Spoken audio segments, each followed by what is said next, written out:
We are reading from PeNiNe Halacha on Melave Malka, the fourth meal after Shabbat has ended, and we are looking at some of his thoughts. Amru Chachamim, shemitzvah l'sadeh shulchan b'motza'ei Shabbat l'seudat Melave Malka. A person should set his table after Shabbat's over for the Melave Malka of greeting the queen on its way out. Shabbat b'tzeta, as the Shabbat is leaving.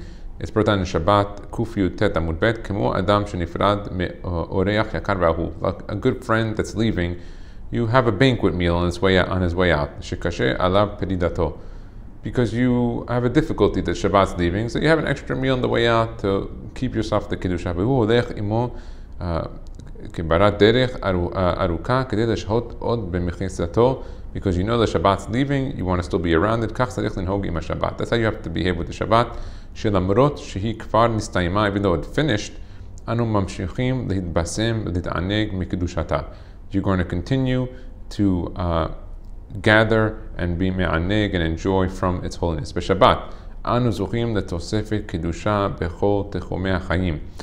Shabbat, we get an extra form of holiness for all of our lives. Beruach ubhomer, a spirit of spirituality and materialistic. Betfilah ubetseudot, in praying and in meals. And you can continue it with the Melave Malka through the days of the week. When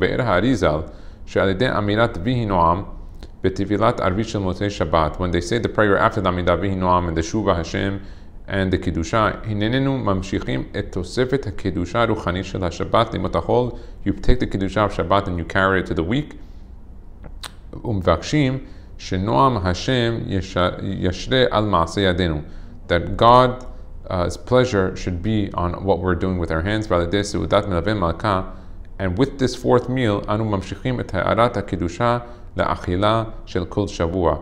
We are bringing Kiddusha for all the meals that we're going to have during the week from that fourth meal. Masoret beyadenu, it is a tradition in our hands. Ki etzem echat yishno b'kafo shel adam. There's one bone inside of the body of man. V'luz shema, the name of it is luz. Ve'ota etzem lo neheneta mima shachal adam rishon me'etz hadat. That bone had no sustenance when Adam Harishon ate from the Etz Hadat. Even though mita, death, came on man, that bone never disintegrates. And from that bone, there's going to be Techat Metim. And it's only from the Melave Malka that bone has sustenance. And that's brought down the Kafa Chayim, and also in other places here. Those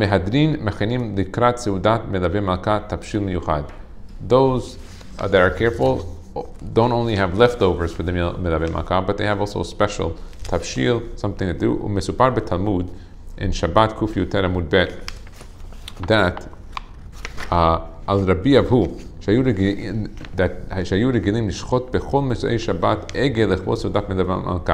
do special shechita of an egel just for Melave Malka. Rabbi Abhu ochel mimenu kilya achat, and he would just have a small piece from the whole shechita, but he did it, for the honor of the Melave Malka. Kasher gadal beno, when his son got older, Amad v'shal, he asked him, "L'shem ma tzarich l'shchot egel shalem b'motzei Shabbat?" He goes, "What do you have to do a whole entire shechita just for that one piece that you like to have, that little rib or whatever you like to enjoy on Motzei Shabbat, Saturday night? Mutab lashir mina egel sheshachato be'erev Shabbat kilya achad l'tzorach seudat Melave Malka." He said, "Why don't you just keep the whole animal, do it for erev, do it on erev Shabbat, have it on Shabbat, and keep one piece for Melave Malka." Sham'u be'asato. They listened to what he had to say the next week. V'shimru me'habasar shel erev Shabbat me'at l'tzorach Motzei Shabbat. And so they kept it, some meal from the meat from erev Shabbat, in order to have it for Motzei Shabbat. Ba'ariyeh v'taraf et ha'egel. Came a lion and it ate the egel.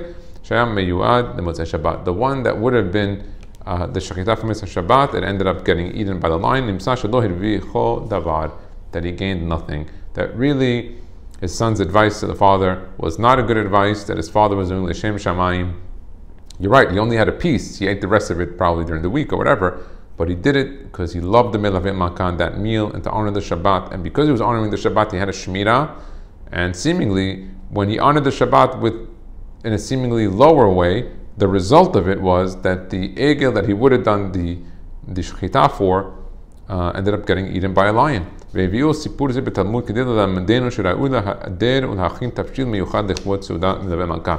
story the Gemara has to teach us to have an honorable food, something you like on the Melave Malka, and don't just take the leftovers of Shabbat. Have one part of the meal on the Melave Malka that you like, whatever it might be. A lot of times the kids like to have pizza. If that's what they like, that's what you like, do it. If that's not what you like, do what you enjoy. And by doing that, you're honoring the fourth meal, the Shabbat, and this brings Kedusha. And that's how you bring the holiness from the day of Shabbat to all of your weekly meals. Baruch Adonai Le'olam, Amen v'Amen.